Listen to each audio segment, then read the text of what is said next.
Hello everyone, আসসালামু আলাইকুম। আশা করছি সবাই ভালো আছেন। সো আজকে আপনাদের জন্য নিয়ে এসেছি কিন্তু বেবি কমোড সিটার। সো দেখতেই পাচ্ছেন দিস ওয়ান, এখানে কিন্তু অনেকগুলো কালার অ্যাভেলেবেল আছে। সো আপনারা কিন্তু আপনাদের পছন্দ মতো কালার বাছাই করে নিতে পারবেন। এখন একটু এটার ম্যাটেরিয়াল ডিটেলসে আমরা যাই। আমি একটু খুলি দেখিয়ে দিচ্ছি আপনাদেরকে। দিস ওয়ান দেখতে পাচ্ছেন, এখানে কিন্তু যে ফোমটা ব্যবহার করা হয়েছে এটা কিন্তু সুপার সফট ফোম, ঠিক আছে। এছাড়া এখানে যে প্লাস্টিকটা ব্যবহার করা হয়েছে এই প্লাস্টিকটা কিন্তু টপ নচ কোয়ালিটির প্লাস্টিক, এবং এইটা আপনার বেবি যদি একটু হেলদিও হয় সেক্ষেত্রেও কিন্তু বসতে পারবে এবং দুই পাশে হাত দিয়ে তারপরে বসতে পারবে এটা ধরে।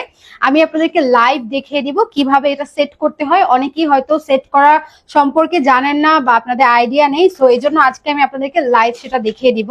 অলসো এগুলো হচ্ছে একদম 2 বছর থেকে 6 বছরের বেবিও কিন্তু ব্যবহার করতে পারবে অত্যন্ত সহজে। আপনার বেবিকে কমোচে অভ্যস্ত করার জন্য এই প্রোডাক্টটি ব্যবহার করলে আপনার আর কোনো টেনশন থাকবে না। খুব সহজেই সে এটাই বসেই কিন্তু কমোচে বসার অভ্যাসটা করতে পারবে।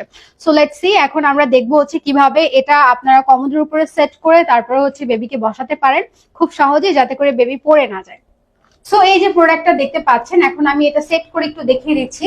এটা জাস্ট আপনি কমোডে এরকম রাখবেন এন্ড সামনের দিকে জাস্ট এরকম একটু মুভ করে দিবেন, তাহলে কিন্তু এই যে দেখেন এটা কিন্তু একদম লক হয়ে গেল, ঠিক আছে। এখন কিন্তু এটা মুভ করছে না। আমি কিন্তু সামনে অনেক টানছি বাট এটা মুভ করছে না। সো এখন হচ্ছে আপনি আপনার বেবিকে এখানে বসিয়ে দিতে পারবেন খুব সহজেই, এবং এই যে এটা কিন্তু থাকবে না, ঠিক আছে। এই কাগজটা উঠা ফেলবেন এবং এখানে বসে কিন্তু আপনার বেবি খুব সহজেই অভ্যস্ত হয়ে যাবে কমোডে বসার জন্য, এবং এই ফোমটা কমফোর্টেবল হওয়ার জন্য তার কিন্তু কোনো ধরনের কোনো ব্যথা পাবে না। লং টাইম বসে থাকতে পারবে এবং দুই পাশে ধরে কিন্তু বসে থাকতে পারবেন। That's all. আশা করছি ভিডিওটা ভালো লেগেছে। ভালো থাকবেন, সুস্থ থাকবেন। আল্লাহ হাফেজ।